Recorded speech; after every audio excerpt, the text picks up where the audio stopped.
মালদা তৃণমূল কাউন্সিলরের বিস্ফোরক মন্তব্য, দুর্নীতিগ্রস্তরা চেয়ারম্যান ভাইস চেয়ারম্যান হয়েছে, যাদের টাকা রয়েছে তাদেরকেই নেতা বানিয়েছে দল। একরাশ ক্ষোভ উগরে বিস্ফোরক মন্তব্য বৈশিষ্ট্য ত্রিবেদীর। ফোনে রয়েছেন প্রতিনিধি পরিতোষ সরকার। পরিতোষ, কি জানাচ্ছেন তিনি? একদমই ইন্দ্রাণী, তোমাকে বলে রাখবো যে গোটা পরিস্থিতিতে যেখানে রাজ্য জুড়ে বিভিন্ন রকম ঘটনা তৃণমূলের বিরুদ্ধে অন্তরে ক্ষোভ প্রকাশ করছে একের পর এক নেতৃত্ব, ঠিক সেভাবে মালদার পুরাতন মালদা পৌরসভা আর এই পৌরসভার একজন কাউন্সিলর দীর্ঘদিন ধরে তৃণমূলের সঙ্গে যুক্ত মমতা বন্দ্যোপাধ্যায়ের সঙ্গে তৃণমূলের শুরুর সময় থেকে তৃণমূলের সঙ্গে কাজ করে আসছেন এবং এই মালদা পৌরসভা পুরাতন মালদা পৌরসভার তিনি একজন কাউন্সিলর বৈশিষ্ট্য ত্রিবেদী, তিনি একেবারে তৃণমূলের বিরুদ্ধে ক্ষোভ প্রকাশ করছেন। জেলা নেতৃত্ব তাদের বিরুদ্ধে অভিযোগ, যারা দলের দুর্নীতিগ্রস্ত, যারা তোলাবাজ করে তাদেরকে দল পদে বসিয়েছে, যেমন পৌরসভার চেয়ারম্যান ভাইস চেয়ারম্যান তাদেরকে পদে বসিয়েছে, এমনই অভিযোগ রয়েছে। তার পাশাপাশি আই প্যাকের বিরুদ্ধেও রীতিমতো তিনি অভিযোগ তুলে ধরেছেন।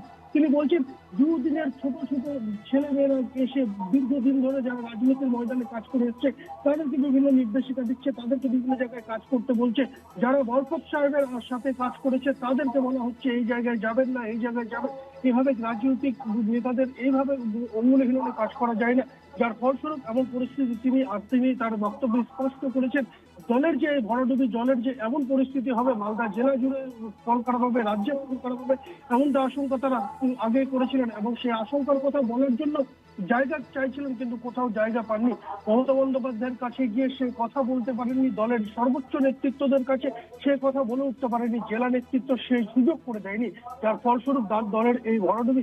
পাশাপাশি তিনি আরো অভিযোগ করেছেন জেলা জুড়ে বিভিন্ন রকম দুর্নীতিবাজরা দলের পদে রয়েছেন, দলের সঙ্গে যুক্ত রয়েছেন। অন্যান্য দল ছেড়ে আসা যারা দলকে এখন চালাচ্ছেন তাদের নেতৃত্বে দল আরো বিপর্যয়ের দিকে যাবে।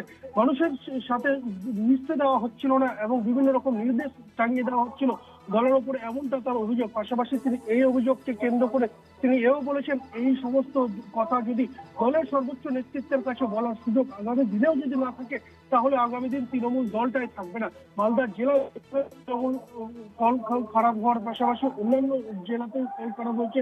একের পর এক নেতৃত্ব, জেলার নেতৃত্ব বেসুরো চলছেন এবং দল ছাড়ার একটা প্রবণতাও সৃষ্টি হয়েছে। আর এরই মাঝে তৃণমূলের এই কাউন্সিলর, দীর্ঘদিনের তৃণমূলের সৈনিক বৈশিষ্ট্য ত্রিবেদী তৃণমূলের নেতৃত্বের বিরুদ্ধে এক প্রকার ক্ষোভ প্রকাশ করে সরব হয়েছেন।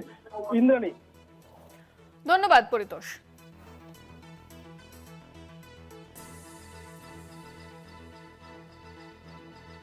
দলে এক শ্রেণী ব্যবসায়ী লোক ঢুকে দলটা করলো না, সরাসরি শুধু ব্যবসা করলো, কিন্তু দল এই শুদ্ধিকরণটা করতে পারলো না, তার জন্য এই বিপর্যয়।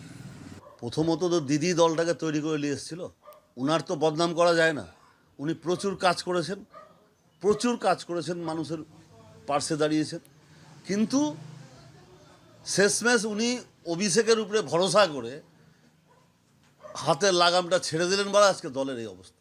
এটা একটা ছোট টিম এবং এটা একটা কমিটি যার নেতৃত্বে থাকেন মমতা ব্যানার্জি, যার নেতৃত্বে অভিষেক ব্যানার্জি।